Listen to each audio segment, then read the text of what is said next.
outside the financial year? Came after. So after the closure of the financial year? Yes. Okay, so we hope we'll see it in the event that it still subsists. We'll see it in the next financial statements. Okay. Let's go to the KAIP, Aggregation and Industrial Park. I think there are two things there. We know the whole story around KAIPs. I hope these guys are not diverting money for KAIPs into other unproductive activities. But what has been cited by the Auditor General is lack of title deed and that the project had stalled. Let's deal with those before we get to the global issues around KAIPs. Governor, do you have a title deed for the 100-acre piece of land at Namandala in Kwanza sub-county? Mr. Chairman, we don't have. That land is owned by the Agricultural Development Corporation, initially allocated to EPZ. And because the objective of KAIP, is tallies very, very, very closely with EPZ, we agreed to put up our KAIP there.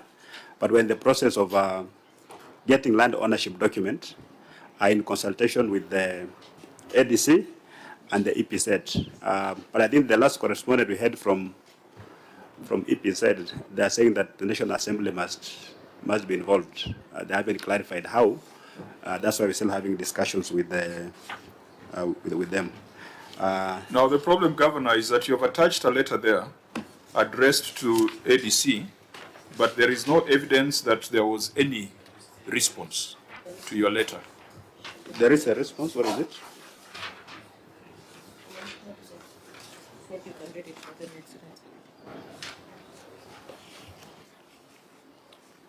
Mr. Chairman, I have a response here. Is it on the file? Is it in the documents that you tabled? No, it's not there. So then we'll be constrained to consider evidence that is being tabled right now. Yeah, but you will need to present that to the Auditor General. So the issue still remains open because you don't have a title. Irrespective of the processes that you have been directed to, there is no title, and that remains a risk. The other part of it was that it had stalled. Chairman, this project is co-funded between the county government and the national government. And these other entities are national government entities, the EPZ and the ADC. We don't feel overly worried as to whether somebody may come and claim the KAIP, because the national government is putting 250 million there and also putting 250 million shillings there. But Governor, you're a married man like me. You know that your money is your wife's, but your wife's money is not yours. So the argument you are giving might not be very accurate. So if the land is for the national government, you also head a government. So unless there is an intergovernmental agreement, because I think that's what you need to do, okay, an intergovernmental agreement. Have you started pursuing that? Or not? I've been pursuing the title deed, but I think it's an easier one. Yeah, that's neater because it does not involve transfer of assets from one level to the other. I don't know, Patrick, what you'd advise.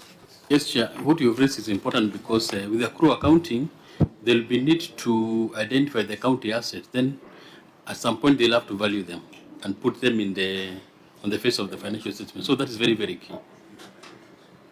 So the other link was that the project had stalled.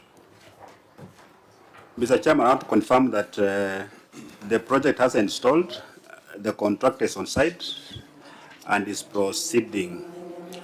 During audit, I think there was some activity they were doing away from the site.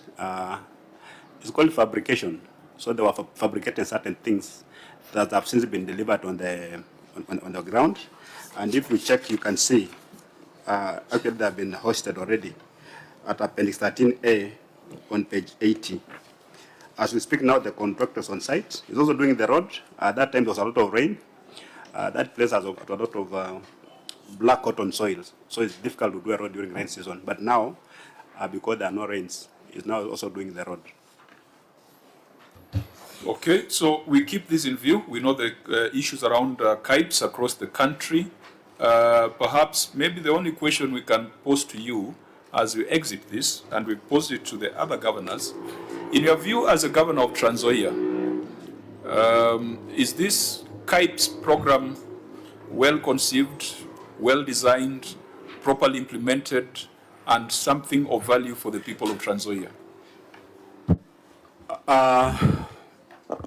On paper, yeah, but maybe practically there'll be a bit of challenges. Because we are building massive structures, basically for aggregation and for value addition. What incentive do we have to encourage people to come and do all these things? And then number two, there are too many and they are too close. West Pokot has one, Trans Nzoia has, Bungoma has, Wasuzgesh has, so really, and we produce the same kind of products. So we may have a challenge when it comes to actual operationalization of these types. The images you have shared with us show some huge warehouses that look like A-frame tents, the ones that we use in funerals. So when this program is done, will there be equipment inside, or it's just that superstructure? Those who want to do value addition may put equipment there. Outside the 500 million, or within the 500 million? Within, no, the 500 million just for structures. It's just for the warehouses? Just for the warehouses, no equipment. It's for people who want to do value addition, will come with their equipment and we give them space to operate from those types. Okay, members, we have heard this story from across the counties. I think the only person who was excited about KIPES was the Governor Embu, but we also take notice that she leads the party implementing the program. So she might not have been an unbiased party. It's not the party implementing, it's the government of Kenya. Yeah, it's the manifesto of the party. At least the party I belong to would have thought slightly differently about this. But perhaps would have implemented them at the regional economic blocks rather than at the 47 counties. Yeah, but under broad-based, it belongs to all of us. You're trying to force a child on me. Right there, Chair. That's the arrangement I was talking about. Fine, keep this in view. It's work in progress. I'll be happy